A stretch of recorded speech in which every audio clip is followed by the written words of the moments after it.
e nei taimi e whapena fo na manatua whawhelo i atu, ia te utau malava whaafitai whaamalo, e pei lava ona e le mawhai ona o te uina, ona e tasi ale tae o te sawai ma o whaafitai atu i lou ainga. Whaafitai tele lava i le tauwivi, ua whapena na whaeaina lo tātou watinu, ona o le tele o tau lo ngā lulue puna wai. O mitanga fo ia pe ona o whaaleoina i tae o uma whapenei, e le mawhai ona o te uina, a wā a o vaai o whaalongo mamoli mawina, o le tele o whale taavale, o whale insinia, o whale kāmuta, o whale o loa, o whale tusi. Io, wo o lava i whale tusi o e o whapena o na ngā lulue ai, o iai au tau pisinisi, o e o lo whapena na lango i le tapenaina o tau mo whatanga po o catering businesses. O nei mea uma, o mea lofa le atua, o whapena na whamanueina ai lo ainga, ma lo ainga au wala i lau tau tua le tau tuaina, o lo tātou watinu. Wha lo lava le feelinga ma le tauwivi, o le tau le leia o tau tangata anu Samoa, o oele na, o tau le leia atu e foi, i mātou maa ule nei, o mitanga ia o le loto, o na o mea lofa le atu o whaeaina ai, le sa ili malo o lou ainga, i o whapena o na tau le leia o mai mamanuia ai o tātou ainga. Whaafitai whaamalo i le nei tai au, fia lava le itua lalangi o e whaafonga mai ai, masisila mai ai, e o wholofa mwhaafelo i atu ma le fifie tele e le nei tai au le swafa manu malo o Yesu Kiriso. Tono o maota malawa, e whaafelo i atu, ma le whaalolo tele, o i olo ki maila u le tio i no fuango tangata mātitua. O te alofa tele atu mo o tau lava. Nei fo i taea o nisi o ainga o fitia le au pongsa. O na o le wala au pa ia a le atua i te tonu i o tau ainga mo tātou ainga. O le tatalo lava ia wha maise le atua i lou ainga. Ina i wha pena ona i eilo na file mu e moni lava tātou te wha noa noa. Ai peta iane o le tatalo ma le langona vai a te haunei le tina mai lou ainga i lou ainga. I atu i le atua. Tawina ia tātou manatua i le ngata i lou ainga. Ai ato e se mai tonu sa ainga poto. Tonu se e kālesia e langona malava. E langona ma le e kālesia le whaanoa ma le tinga. Tawia lava ina i whaamaise le atua i finangalo i tonu i so se e kālesia. So se ainga. Ona o i pele ia te utau o wala awina i le atua e awala lea i le malanga le maliu ma le oti. I o tu fialo i matamalingi, wha mawhanwhanaina o tau finangalo, tātou te whaatuatua i le wha moe i le ola e wha vavau. Ia pe a whaile o lo o tau sa vavali wha pena ina fo ia te au i le finangalo o le atua malana finangalo alofa. Nei tai au fia lava e mafuta mai ai, o te tonu mauta malao, a onga a mata o fia lava, a whai lava o fia o te tonu o lo saa, tonu o lo e whaafonga mai ai, ia o te o whalofa mwhaafelo i atu, ma le fia tele ile nei fo i tai au fau. O le upo le atu o umaia mo lo ainga ma lo ainga, o lo maua lea i le tusi o le whianga inga fau, i le tusi le apostolo o Paulo, le tusi o Roma o lona mata upo e valu. A o lona whai upu e tolu sumaleiva, e se whai upu lo i e whapea. E le ai lawa se mea e mawhai o na whaate e se ina mai ai o e mau. E le alofa, po le anga le lei o le atua, po le mafutanga ma le atua. Ia so lava. Whai mai e le mawhai, so se mea po o mea le lei, o mea whaingatā, o mea tinga, e whea ngai ma o e mau, i le o langa nei. Ai le mawhai o na whaate e se inai i tātou, mai le alofa ma le anga le lei o lo tātou tamai le langi. Ia e moni lava lea upu, mo lou ainga ma lou ainga, po le ala savalinga o loo iai lou ainga. Iai ni whaafi tāuli o ngasa le tino, o ni whaingatā o mea lava, o taimi o le lei, taimi o mawhatianga, o a taimi o loo iai lou soifuanga o lou ainga, po o e fo le tama, o e le tina, le atali o le afine, o a ufo i malo ainga. Tonu le e kālesia, o a tūlanga o iai, ai whai mai e le ai lava, e le ai se mea me whai na whaate e se inai i tātou, mai le alofa o le atua. e ia fio lava le atua ia te oe maa ui mea uma lava. Nā te sila fia taimi o tingā, taimi o whaafita auli, taimi o fia fianga, taimi o le lelei, taimi o le onge, taimi o le motiva, taimi o whaapena na toe manuia. O loo iai le ali i taimi uma lava whamai e lema whaate e seina i tātou i le alofa o le atua. Nā le tusi a le apostolo, tusi a Roma lo mta upu e valu ala whai upu e tolu sumaliva. Ia o se upu lea mo lo ainga ma lo ufo i ainga tātou te a veia mai le nei por kalame i vai a sata i tasi e vatu mo lo ainga. E fia lava lo uloto ta ilo ia te oe ai moa ulava ia o se tina e se lo fia pea u whaalongolongo mai foi. Te leo taimi o tu whaatu le nei a la leo ia leo se vi inga e ave le a la leo. Mai lana pūlenga ma le au whainga luenga e mei se fo i o lo sānoa. Ai e talango nā le whaafitai, o ne mua lava o ne whaafitai a le atua. Ma le mauti noa e tangata uma lava e ofo i a te utou ma i tātou uma. Mōli mawina e le o tea lava le alofa o le atua i a te oe mā ui teimi uma lava.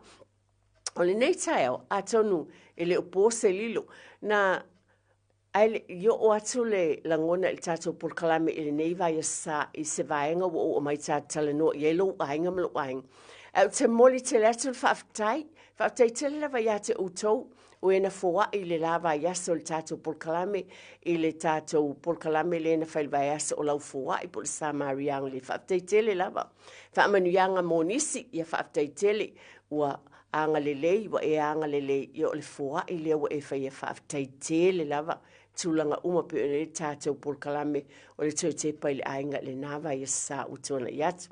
Sa o tā ua na asiteimi iti lava le vai asa o tuana i le amatanga. Sa o tā ua i le tūlanga lea pe o le ua utau whaafonga i le talanoa i le to tele ne vai tau. Tono le tātou o tunu unei o New Zealand. Ona o lewa pe ona o tau sila fiu whaafonga foi wa whaasalauina i a la leo o le televise foi. La iese taimo le nei vai aso le whai ungo le vai asa nei. O lea whaapena ona iese whaatu e se ngā loa ia mai le fionga le tamaita i pāle mia o New Zealand nei. Ona in tūlanga foi na tutupu i le nei atunu i tau sanga i tele ua mawai. Wa oto e maia le vaenga lea ona o te manatu e iese awa o ngā tāua mo lo ainga ma lo ufo i ainga. Moa ulawa ia o te moli mawina i te le ni awa o ngā tāua. Mai lea vaenga o le savalinga i le olanga, i le mea na tupu i tonu o le nei New Zealand nei, i le tausanga ua tea, tausanga ua tuanai. Sa o tā ua le vai asa ua tuanai, o a umalo uta o lua se vai taimi tonu lea o i maa ua o se unungali i talavou. E au ngā tele mo o te olo whaafonga mai, e wai ma whaun talaina le tātou telefoni. O na whetu wha i lei whaalia mai e sau tau whina ngalo. O wā e le leile e au ngā, e au wā o mai ai, a tonu e au ngā fo i mea na tupu, wha a tonu whulau wai ma whawhangu le lei ai, ia te oe fo i mau, e meise nei vai tau le soifuanga o loo iai. Wā pe lava o nau tau sila fia, a tonu e le oi to iai ni, tūlanga i o Dawn Race, po leo atu le vaveao ma, wha pēnā o na asia si atu pe o atu i whale o ainga, ina ia wha pēnā fo una av ese ina mai tu lou lava, upula tamai pu e ina mai upule ngana wa le tūlanga lea e o atu fo i le iloa e o atu le vaveao ina ia ave ese mai e pe ona lātou langona e lia vai teimi whai mai usoli tūla fono ia o le langona ia tau o ani awa onga na maua mai ai mo oe mau o e na soifua le nā vai tau i lo soifuanga ma lo uolanga ai wa vea foi o ni pine wha mau i le nei vai tau le savalinga o lo ainga ma lo ainga i tono New Zealand nei. O i maa ua ma lo uta o lua o vatu peona o le whaateita inga lava moa ui au tu whatuai o le awhi iwa salau fitu maritasi peona whai poipo ai na o mai le fitu se fulu. Maina nofu ai te tonu o se Stasio Street Avondale. Sa lata lea i le ainga le mesa no foi lo to lo lo na tina i nai Avondale. O la moli mau o te tufatu ai le leite le fo le faso mai ona oni ya nga mani fafangu. Mani lu i tau na whengai ai wa vea mani fafangu fa amalo si awai mo lo ainga. Mai tau sanga ia na no foi i ma le fitu tasi ta mātou ese mai I le fitu ono. Ai mai le fitu tasi o teimi tonu lava le o tutupu ai e tūlanga nei tono o New Zealand. Ai o te moli mawina, o se teimi whaingatā, o se teimi whaingatā, mō se ulunga li I talavou, a wā o te tautino atu lava e au, o se teimi sā māwa ai e le street le sā māno whaina pālangi lava. Ia o te whaaftai I le atua, ona na mawhai o na malama le ngangana whaperitania, pe o se ulunga li, whaaftai I le atua ia o onga na o ngai, wō mai, wawa ai le TV pae, ma le uliuli black and white TVs, o aso nai e a mata e vave tapuni fo le televise, po le ono, po le sefulu, I le afiafi po le afa sefulu. Ai o atono I nasa I loa umai le tele o mea na tutupu, e iei fo I le ala leini ala leo le tio Samoa I nao na po, o le tio Samoa sain whalongo le radio rima, ma nisio, tūlanga I nā aso e mwhau na ki iai o le tio ke usiano, sāf masani o na whaasala lau mai inisi o tūlanga. Mai sā mawhau na malama o na o le ngangana sā whaaftai I le atua, o ia te ulawa ia o na whaina malama le ngana whaapiritani e nā vaitau. Ai sā uloa ma o moli mai wina I mā ua ma lo te olua. Le tele o whainga tām whaafi tāuli, na te tupu I nā vaitau I le mā ua savalinga. O na I te tono le nei a wala sā māno foi ma whale. E te vaai lava, e te langona foi, e te whaalongoina, e iei teimi e te loa I winga o e na whaalia mai ia te oe. E pei foi lea e vaai maulalo, o nisi foi teimi e te whaalongo I la fonga I lungo le televise o nisi o upu, a interview tangata I tono le TV, e whaalia mai e le fia I o tātou tangata. E leo se whaamanatu ini mea leanga, ai pe o le winga le whaamatala, o I e pei saila o tala le avatu. Ona e whaalongo I upu malafonga na tutupu I nā vaitau. Sa o fo I tonu I leo atu I whalewhainga luenga. O le mele sa uloa I nā vaitaimi. E ese tangata. Awa o le ngā luenga na o sawa ua o ngā lue ai tonu I whalewhainga luenga. Whaaftai I le atua. E na mawhai e o na wheloa I manisi o tangata papalangi. Ma whaapena o na masani ai ma fia ai. A iei lava winga e te vaaya ma whaapena na lu I tau I nai. A o whaalongolongo ma ai televise ma le vaai maulalo I nā taimi manisi o tūlanga ni la fonga. E le o tangata uma, o te abatu le upulea, e le o tangata uma lava e whaapea. A I le street man no whai manisi o tangata, e loa lava ma vaaya tūlanga lea, pe vaai maulalo o whaupunga ma tūlanga whaapena. Ma mea na whaatau nuina. Te vaaya o male whaanoa noa I nā vai taimi, pe au atu fo ia, o sa whainga leo whaali mai, o atu tulou, I eita I whau nisi o taimi.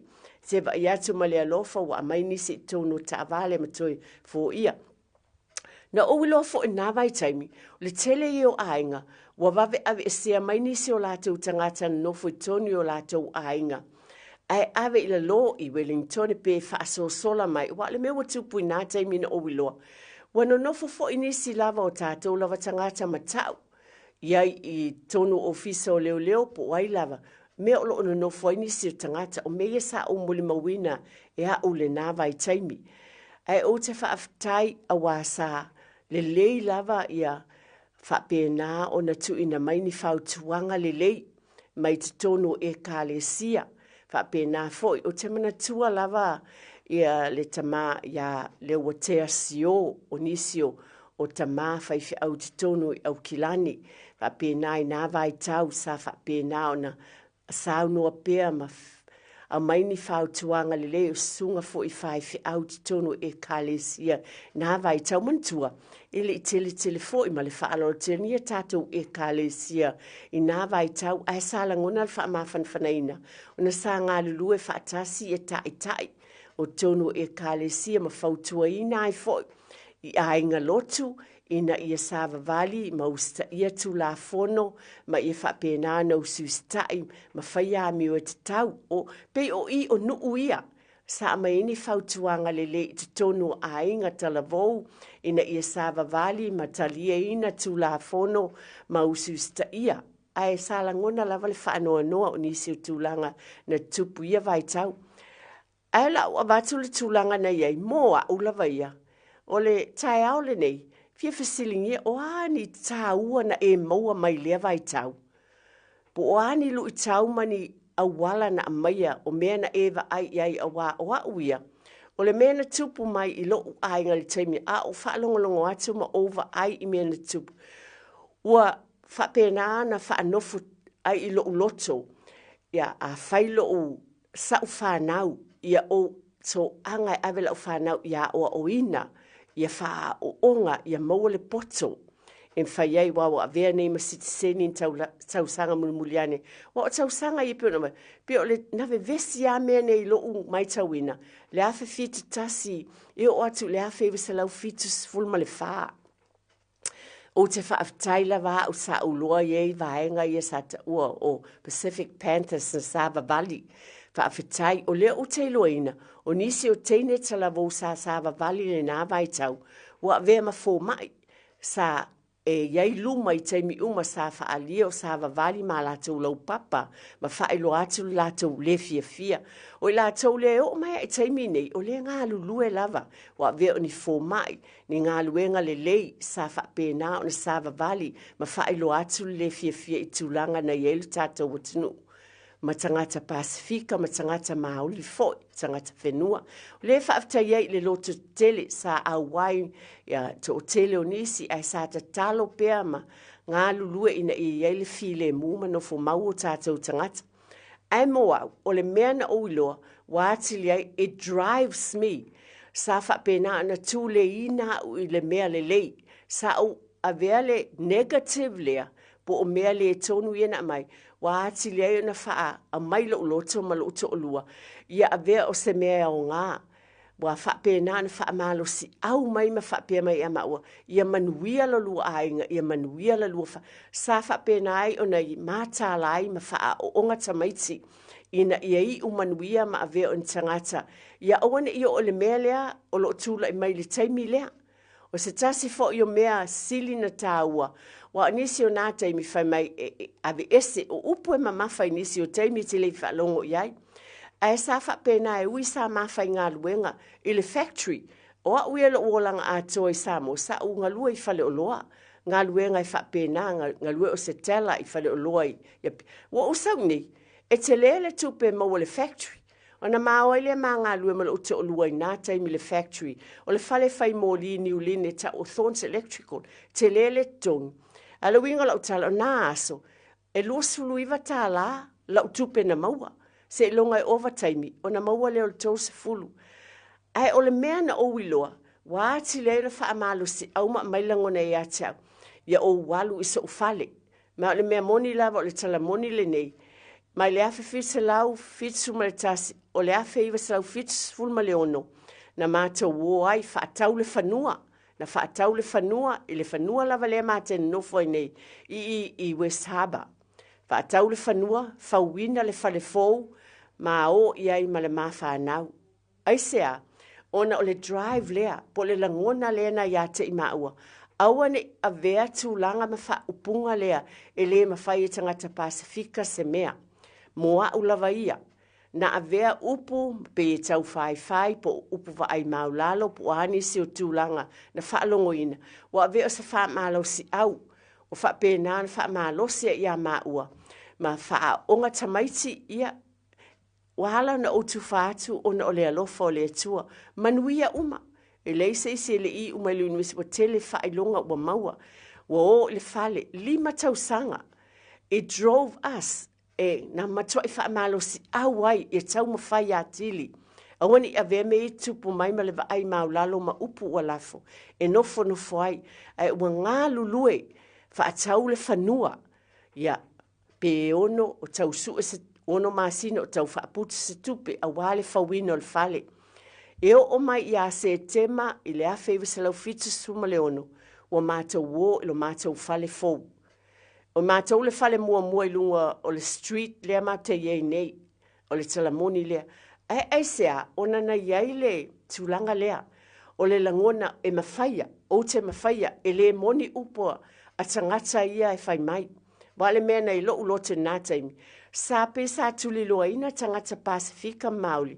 Ai sa iei papalangi no mai, o te le taula ma lafo le pua ma o tu wa in whapea. A le winga le o langona ia na ia tau I lea taimi. O le atu ina atu sunga ia le malu mo whaasalang wha business. Fo I mai tue wha awau sa utala o na talaina lea o le tātou telefoni. Ia whaapoponga tātou por kalame o le tue Tepa I le Aiga. Peo na batu fōsanga I taimi utuana I atu. Lo ia le wha moe moe la fionga le tamai tai pālemia I le vai asanei le whaiunga. E mai eisa na wha maula longa fo I poes wha atu e senga o na men tupu na fo I tau sanga I tele o vai peo na batu la ufolo sanga. E iei tā ua e ui o ni lu I tau mani wha fi tauli ma whainga tā na fianga iai. Ia te au lava ia malo Aiga le nā vai tau. Aina avea o se awala na whapena na whamalosia lava uia ma loo Aiga ina I se swinga mo loo Aiga ai mai se fo le manuia e whafangu mai ai. O nei tai au pe ona o tu whaatu e iai tūlanga pe ona o avatu o te iloa o la fonga na whai mai o winga o tangata na whaalia e o lava ili pitonu na mano foi maua. Ai peita iane sa avea ma whaamalosi au ia te maua lava ia. Ina ia ave ese mai ai mai le meleva ai mai iei tangata o I maua o ni tangata I ena tulou o le upulata mai tangata polensia. Wha upunga sa o malama I wha upunga na whai umai naso. Wa iei wha sea e whaile ngana peritane. Sa o loa. Sa o loa e whainga tāo tali. A peita iane wha aftai le atua. Iei mātua o te manatua lava le lango me isi uso matua I a te au mai. O le manatu fo iei nā mea whailou Aiga ia manuia. O tūlanga ia upu le lei, upu whaala ei au sa, upu whaalualu sa whasoso ni mai. E mai se tonu, maftanga I tonu e ka le sia sa whaamalo si au. Ia taimi o whainga tā wai te wa aia pēr I aso uma o taimi whapena. Pe au mana tua sa le mai le fitu tasianga le fitu wha, o taimi te tele I o le vaenga lea. Ai sa to telefoi to tātou tangata mai sa watu solo te e ma wha iloa le fie nā vai tau. Ai whaaftai o te langona o se mea tā ua ma le tūlanga ua o maine iai. Ai o lo langona le nei tau mo oe lava ia. Wai ese o tau fina ngala mo tātou langona uma. O lea mo I tātou na soifuai lea taimi. Lea se langona na ia te oe. Ai o lea se mea tāua, ma se mea lelei. A whai fo I mwhai ona e whaasoa mai, te whai loa. O ane lu I tau na whiangai ma oe, a lea se outcome na o iai. A wai a te I tātou moa ulawa ia o te whautuaina I o tātou Aiga. E ma whai e mea whainga tā, ma whaafi tāu leo o I o tau Aiga. I le soifuanga, o na avea ma lu I tau e te liliwi nai se mea e fōlinga mai o se mea whaale tonu, e avea o se mea lelei, e whaatupu atili nai, ia te oe le tamama le tina, le fina finau, ina ia awane I whaamoni ina, upu ia pe ona o watu, o langona le na ia ta, e le moni lea mea, e le vāleo mātou tangata, mātou te le pāie, o I mātou o tangata ngā lulue, pe ona o watu, 5 tausanga, o mātou wo ilo mātou whanua ma lo mātou whale fōu. O le drive lea na mai, o langona lea, wha o Sofia, o te mawhaia. Aua le avea upo tangata ma la fonga o amai, e wha atu mawina aia, ma o wha pe o te le mawhaia. A avea o se wha amalo si aua o ngā, e wha pe nā na avatu I lo lava Aiga. O le mea lea na o maua mai lea vai tau. Sa wha pēnā na wha malo si au ai. Whai a te tātou, I o tātou te loto wha ngalo. A wa fina ngalo leo le atua mo I tātou. I lo ula langona li nei tai au le tūwhal por kalame. O ani wha whita au li o whia ngai ma oe malo Aiga. O le vai asa po, vai asa fo I lena tea. Sa o mawai fo I se tala. E au tātou whaitau ai e lunga o apio fōlinga telu tu si. E tāsi o alo ta mai tai o le tātou o tinu. O mai matia ma na ia o loa fo le nei tene talavou o tupulanga ia sa iei fo I malau whanau feelinga wa veo sa maitai mawalunga I lana tufa I tūlanga whaalea o onga a le fo vai was fa ia fo o whaalongolongo I le message po le mea na tuuina e le tina I lunga o lana masini oka e whainga tā o Natalia ai lo langona e tāua mea whaapea, e lu I tāwai tātou ma whaapea I whaafetai mai matia e no tūlanga pe ona iai. E avea la whaafi tāu lea lin mai whaapea. Wa I lo ulawa langona na au. E le whaapea uma tangata uma. Ia te ulawa e iai fo I e whaamalo si au mai fo ia te i tātou. E awani a vea ni la fonga ma ni tūlanga whape whaavai ina ai i tātou. Ai ole atala ina le tātou telefoni, bala au mai, le te le ma nei o nei awa noa te whaasoa mai ai. Le a fo i saulangona, e se tūlanga na e yailo ainga, a whai fo i le o lea. A le a se whaamanatu mai mo i tātou le nei vai taimi. Tātou te o ina iu te walo mā tātou whanau i mea o loo tutupu mai le nei vai taimi. O leo o tala ina tā telefoni, bala au mai wha mole mole. Pe lava upu tō mua e tā ua, sau tau whina ngalo, ma sa mātou wha matalanga. E wha le lei ai so soani i o tau ainga ma loo fo i ainga. O le leina māsani tolu fitu, tasi lima iwa tolu. E mawhai o na whala au mai ai, wha alia sau whina ngalo o tali tonu. E ro fia wha afonga fo i tātou o tunu i sau fo i wha malo si au, ma sau whina ngalo wha alia e whafonga ina mai i le nei tai au.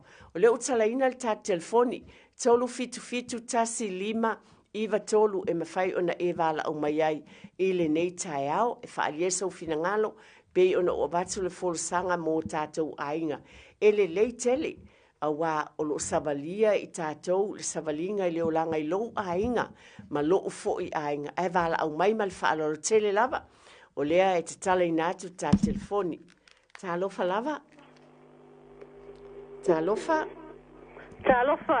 O lo swafa ma le whaaloalo? Ia, o au tanga vaia. Au tanga vaia, tā lofa lava? Ia, se fai foiro manatu. Hei, te kiki fonga lalaki o. Iwe, whaamole mole lava. Iwe, whaamole mole na o lea whaai na aile tāwhiso ta inga. Au tanga vaia, ia sau no ia? O lo manatu, o tele taia mai ia taimi wa pe o le taimi le watea. Iwe. Watea le taimi. Ia. Te tau te whaangalo a whai o tātou o tangasa o tātou oi le alii. Amene. Tau on tātou whaangalo me o tua nai. Ai o te watu sa upu whamalo si. Ia. O na o le taimi le nei wa tātou iai, ia. Ia. Ia, wa tātou iai le taimi o whesuia ingo le lalo langi va. Amene. Ese taimi umalava o le o langa, O lea taimi po an whaafita uli sa iai. O whaangalo lea taimi. Iwe. Tātou whaamangalo i lea taimi. Ai, o le taimi nei, pe on whai mai, e tātou te ati na e mua tae au, mole luma nai, mole le leo tātou ainga, ma tātou whanau. O a mea sa tupo whaapeo whailonga tangata i a whailonga i Samoa, po le alto i ngātunu, awane i tātou mawhau i ai. Ma natu i wholawa oi a te oi, mole luma nai le lei o lo ainga, ma lau whanau. It's challenges, Ia, po rangi mea tutupu, o le ao ngai, o le mea o le whaafita uli. O le whaafita uli, e whaamalosia i lo ainga, e whaamalosia o le mātua, e unai lau whanau. Ma whai o le whaitaita inga, ia whai se, tama whai, ua pole ale telo mea tatu te maua. O le mea silo na tā ua, o le maua le whale te no whai. O lo manatu lea, ia tatu maua e sa o lo tonga, o le fia, o wa o mea ia tatu tama whai ai, pua whai mai o tangasa i tu ainga o mea se la whai. O mea na e mai ai ate, o e lu ia ilo o langa tama whai. Ai tama whai o ia le leile a inga, le leila o whanau, ia e meise le e kale, sia le tau te o iai, o le atua whai mai o le atua le alofa. E whaamangalo i tātou e le atua. Pa whai tau te alolofa i o tātou a inga, ma tātou whanau, ia malaloangi a toa, wa tātou umalava, o le whanau o le atua. Whaafitai lava au tanga vaia, ma nei e tele, pe o le ala nau o vatu, filfili ai le upule na vatu mo tātou a inga le vai aso le nei. Pai mai ele ai lava se me mawhai on whaate e se ina i tātou mai le alofa o le atua.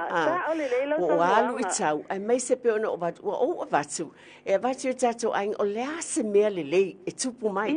You can change the negative to a positive. Pe ona suia, ai tātou te, ai wa vatu ona o mea na tupu, pe ona o vatu o te whaamatala. Lau lava personal.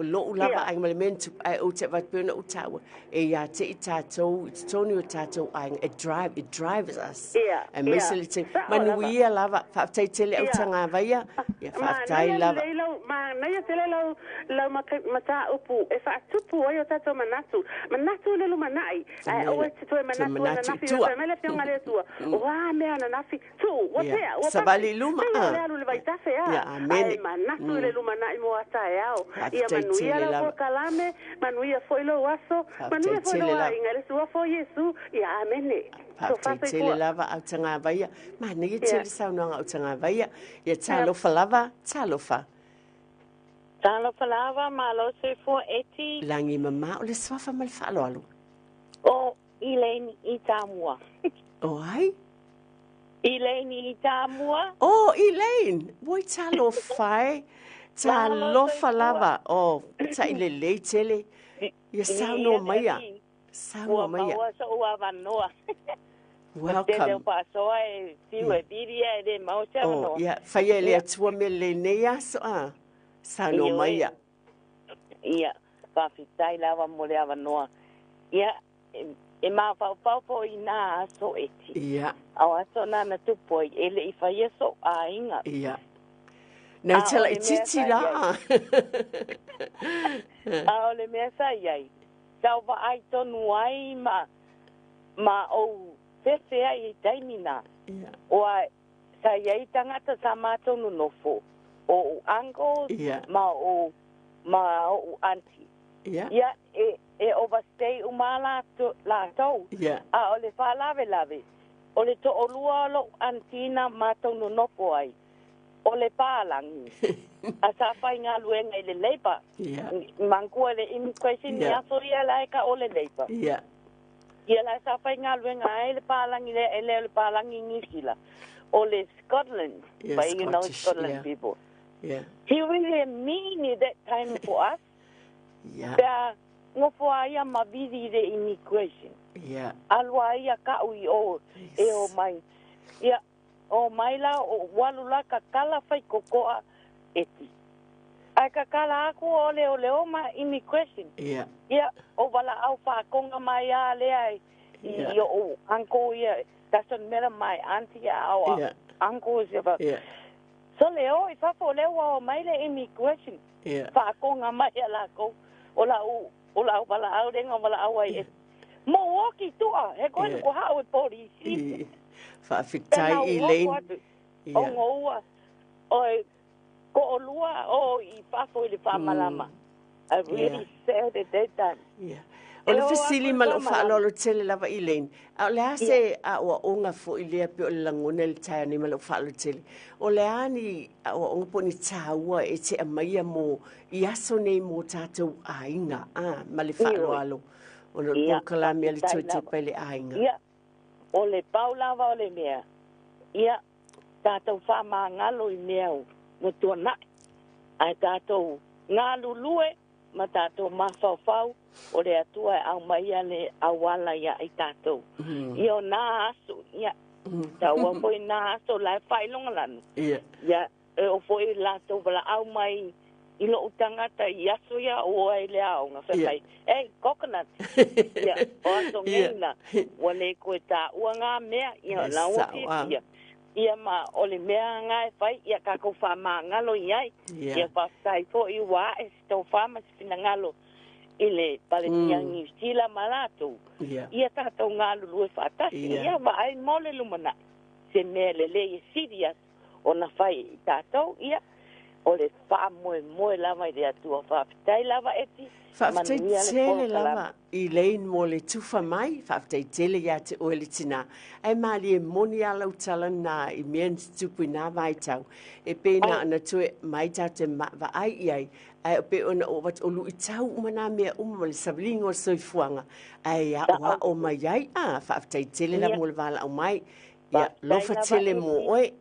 Ia fa soifua. Atu mo oe maritama le ainga. Whaafitai tele la. Whātu foi noko alo. Tai. Ia o lo te tala pele ta telefoni. Mana tua ese lava ia tūlanga pe ona. Sava valia I tātou le tusa uma. Ai wala au mai. Tolu fita silima I tolu numera. Le watu ese ia tue tau mo whai mai. Ia talo falava. Alo, seifua. Ia, lange mama. Ia o, sina manatu O le suafa ma le whaaloalo. Ia o nia. Nia, whaafitai nia, sanoa maia. Ia, o le sinalangona vai lava, o le asia wa onga na maua mai ai. Ia. Ia o awa ele iailo o langa le temina. Tukua ia. Ia. Papita uli. Ai ini sio a inga sa la noa ma fasoa le vai taimi. Ia. Taimi whaingata. Ia. Ai ilo wa tangata. Sia wa onga na maua mai ai ilo wai. Nei vai tau o tato whaalongo le a whailifato e senga ni msila. Ia tia wa ia tato maua loto whaamangalo. Ma whaangalo. E se le ta ua o mea na tutupu le tu e teimi wa tuanai. Le aua wa ai le lumanai o tangata Samoa i tutono ni msila nei. Amene. Wa ana le tutupu voi nei mia. Ile maua foi se ava noa e maua ini ava noa e o mai e tato tangata. E no fo maua mele o le koita o mai e no fo mau tutono ni msila nei. A o laula ia whamalo si au. Ia o le anganga o le atua e fisoswani a te tatoe. Ia maua i tatoe le loto whamangalo. Whamangalo. Ia au ngā mea na tutupu. E lui tawina i leo langa o le tangata Samoa ma le tangata Pasifika. Ina ia maua le lumanai o lona ainga. Wana alan tato o mai neo le lumanai. Ia o le Whaaftaitele lava.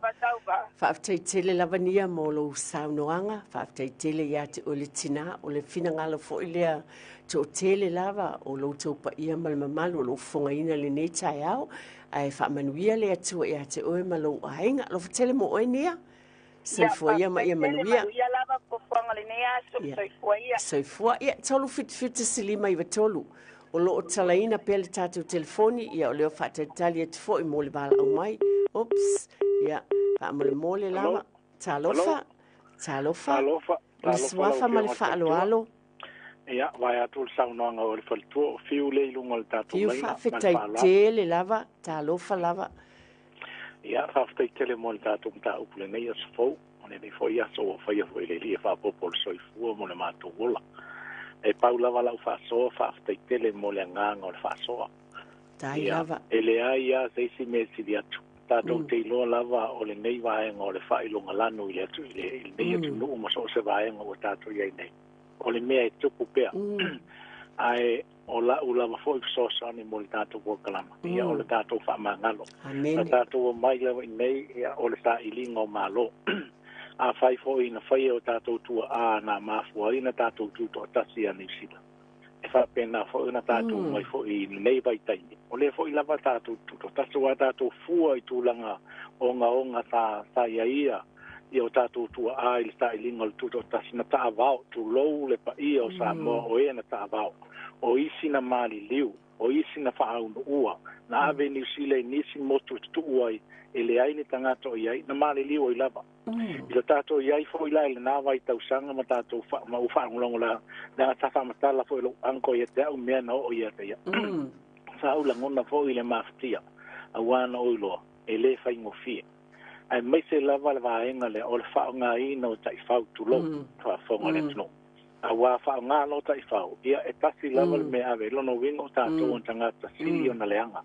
E ma e whaoso i ai tai whau, a peitai, Samoa malau whaafonganga. Ia o tātou keusiano ono le whaatale le ino i tātou ele li whaolo Jesu Kristo. A whaina whaamangalo tātou le whaola, ono o tātou waiwainga ma se, ia tātou whaamangalo foi. I e foi sa foi e wau te mautinoa. Tā lātou foi e foi ono le, e se foi si tūlanga na lātou mawhau foi ai. Ia le nei vai tau, o lea ua fotua i mai foi malama. I lea fo i pāle mia. Ia tātou whaaftai nei te mai tai pāle mia ua tafa le tō wha o te loa Helen Clark o te mai tai pāle mia o lea fo whaalua ina nei fo i te mai tai pāle mia. Ia tātou te lo e au alina i lau o te mai ta. O te mai ta i lea ua mai e osi le toi lalo, ma osi le whengainga. Ina ia ma popo Samoa ma New Zealand i lo tātou whai ngā nuu i nei le nei atunu o Aotearoa. Ia tātou whangalo. Ia ole nganga le nā o le whaasoa. Anga le leile atua i lau whionga ia tō manatu pēr mai le atua a wālau por kalama ia so lulu taitas ia mai se whaafonga anga o le tātua atu nuu ia manuia Samoa manuia fo il proklama mai sforsi pongo tato atunu ia tero nei ia so fu mai manuia Whaaftaitele lava fiu, whaaftaitaliena ma le whaaloalo, ma le whaaftaitele lo finangalo fungaina fo ile nei taimi. Ma nei e tele saunoanga al tama ia fiu, o i stato vala au tia talofa lava. Talofa. Talofa. alo so fu eti Langi mama ma le whaaloalo le swafa. ia o toi ni Whaaftai ia sawia lau, saunoa ia lau sunga, whaaftai. Pastai ya moli la vale fa stai mare fa ma no fo tu sai fo mo po kala me mata mo fie pe fo na e fo si le temi o fan ia ole ale o se fa matala ngai le tulanga le pe ona ona e ta to tu no na vai ta o fitu fulu se e fa solo mai ai e se le ta o e lo tanga ta fa longo fo ni va en o ta ia i la ulu i ta ule o le me ta tu te pangati ai le olanga tu sai fai le ama me uita wina i o tātou wola. Amene. Ia wai ai la vare upu fo ile o nei e wha waitai au. Ia. Ia ilo wau ia o lama tuputupu a e Samoa. Ia sai e la vare nau ta inga vo ile ai le te tai la vare wha soa e Samoa. Ia te wa avea la vare wa ai fo ile ai le tūlanga pangati o mātua sai ai. Sa tau mwhai la vare pupo mare koko a onga. Ia wo o mai e nei atunu. Ia wa tu foi se lui tau foi po wala to foi se fatu io tato loto ina io tato o mai nei nei tu ia fa nga ta tau le vanoa ele fa pela o tu silima foi si o fa pe na ia o lo wa la vai tanga ta fa tau va ia volu ta wina la va u ile tulanga sa o va ai ma tu sa mo pe ona sa uno o le strako lea, maruitauia, matala na whaalongo iai, ma mea na wa ai ai. Ia wa avea lava lea, ai ma alungi tau fo i lea e fausia ai o tātou ainga, ia a mise po i o le tōlanga wa iai, ia le fau o mai nea tunu. Ia o alava fo ini nai manuia wa maweli, ma ia o mawhaina toi whaasoa atu.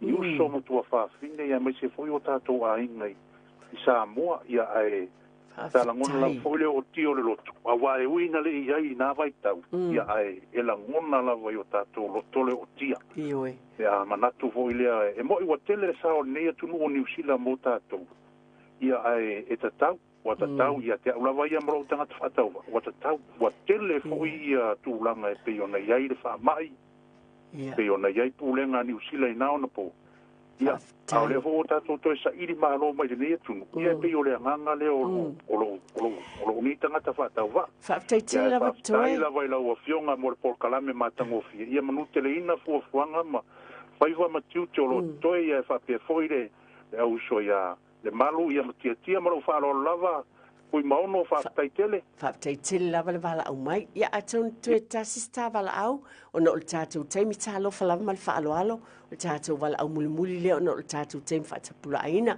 talo fa lava sauno ia talo fa eti o le swafa mal fa alo o atonina talo fa lava tina sauno mai mai so sao ia fa taitele lava o toi mana na tu taimi e ta u ele amata mai no ainga e tem foi leva ta matal le lua a inga mal stunga ya sana fa pena fo ya pe o taimi foi na le no ya ni sila ia pe o le me o tu e si o a pala ia se fale e no foi se fale muito ele ma fai a wa foi la e va tu a tikline mai wa na wa o e fa inga luenga ale samale a inga e fa inga luenga no fo e mai ai o te fa stai le tu a eti o ma le taimi o mate tua whanau, o whai foi la tau whanau. O ma whaina whai o la tau lawa whale motu mana no foi la tau e ati la e o la tau ai. Ia oa, eu te no whai le whale le housing mai ai nā taimi o la haiti tamiti. E le hae o mai ai nei taimi. Ia e peifo na tā ua le mena tupu i nā soli. I le tātou ati ngu. Ia le taimi tonu foi nā le no ia ia o nei New Zealand. E le whai e so a inga. Ia e te ile tu i atu, ia wo atu mbatu ale pa ia mani mamalu. Matai whau foi le isu e atu ma watu atau tangata. Ia tasi ale tali a stuanga ni si utinana uno foi. Ele eni tangata wha pena ia mātou. Ai whaktai le nei tu la o leua. Wa e foi se tō whaale tamai tai pale mia. ia wai monia o leo manuia o tātou tangata. Ia ai whaafitai fo i o leo to i eisona langona. Ia e whaatau nuu pēr lea whamoe moe tonu. Ia tunu e ti whaafitai tere moe po kalame manuia lo waso. Whaafitai tere lava atonina. Whaafitai tere lava mō lau whaasoa. Whaamanuia fo lea to ia te oe male whanau alofa tele atu ia te oe tina. Ia whaafitai o le tātou po kalame le nāpeo na o watu le fola sanga. O le upu mai le whiongpa ia lea to le roma e valu toru sumaliva. Mai ele ai lava se mea. I le lalolangi a toa po le langi. E mawhai o na whaate e se ina ai o e mai le alofa o le atua. La savalinga o lo o iai, sa iai lo ainga, sa o iai le nā taimi. Sa iai lava le atua mo lo ainga. Io o mai le taimi nei o le ale tūlanga o iai lo ainga. I le o te alava le alofa o le atua po fia ngai lo ainga manilu i taun whaafi tau. E le ngata foi tātou ainga o tono tātou e kāle si o fia lava le lalulangi atua. Po fia nai te alala ma e whaafonga mai ai le lalulangi atua. E le mawhai se whaafi tau li mani mea le o e silasila nei ma o vai nei vai tau le lalulangi mea o tupu mai. Ai le o te ai le alofa o le atua i a te oe maa. Peo na o watu taimi o tua nai. Sa iei whawhitau, ai le o tangata uma, a wā au mā natu iei. O la uo silio na la uo teine mua mua o te tau pēs e sila fia fo i mai loa i lo uto olua. O le teine pālangi mai le vin, sa whai ngā luenga, na sau nofo i nei lunga au kilani. O le polongi mtai polongi lava, o la uo ma mai lea o le teine pālangi. Ai o le winga leo la utala, i le lalolangi o lo tātou iei, e iai whawhitauli o mea tūla i mai. I te tono o lo ainga. Nei taimi, pe lava na o watu ma lo whaalo alo tele lava. O a whawhitauli ma mea nai whia ngai ma lo ainga. Ta mama tina. Ia ave o se mea te feeling ai pia ma lo whaalo alo tele. Ia e watu pea i le alofa ma le whaalo alu i lo ainga i lau whanau. O lo ainga lau tele ma le whaalo alo tele. Ina ia manuia. Tau sini o le manuia ma le mea le lei. Ia vea le mea wha le tonu e wha pēnā le wha amalo si au ia te oe. Ia e tuli mata iai. Ai pēr na māli e sao noanga i leo ia te oe mā o se whaamisinonga o le atua. Nā te sila fia mea oma a ia te oe mā o ia iai le nganga lota wha mangalo. A ia wha pēnā tātu wola tau wivi. Mō mea le lei uma wa le fina ngalo lea o le atua. Ma ia e manatua. E le te ale alofa o le atua ia te oe. I se o se taimi ai mai se o lo ainga. Ia pe lava na o avatu, wala lava na o mai o na e tāua. Pe o na avatu, na avea nei mea na tutupu leo langa talavou wa o malo uto olua. Wa avea ma wha malo si au o ma whai o na wha le leia atili. Wa mai ele langona ia te ima ua wha o ngata maiti. Ia manuia o lata o langa. Awane i ola wha lo. Awane i moni upu ia ma la fonga ia le ute wha longo iai. I lunga black and white TV. Wa a e whaalongo fo iei pio na o whaalongo iei. E whaavaivaina lo loto ai mo au. It drove me whaatasi ma le whina ngā lo le atua. O te whaafitai le au whai ngā lue ngā le atua i nā aso. Sa tau longo pia ma tala noa i tono o e kā le sia e whaamalosi ina ia hava ma vaava ai. I nā vai tau o le soifuanga. E whaafitai tele lava. Mo le atu lo whaafitai mo le talieina o tono i tau maota malawa. O e o lo whaafonga misisila mai e tunu e mamau. Ia le anga le lei o le atua, i lau ainga, i lau e kālesia, whia lava o lo e whaafonga mai e whaaftei tele lava, ma i e manatua. O le atua, o le ali i o ainga o malava, so i fua ia ma i manuia.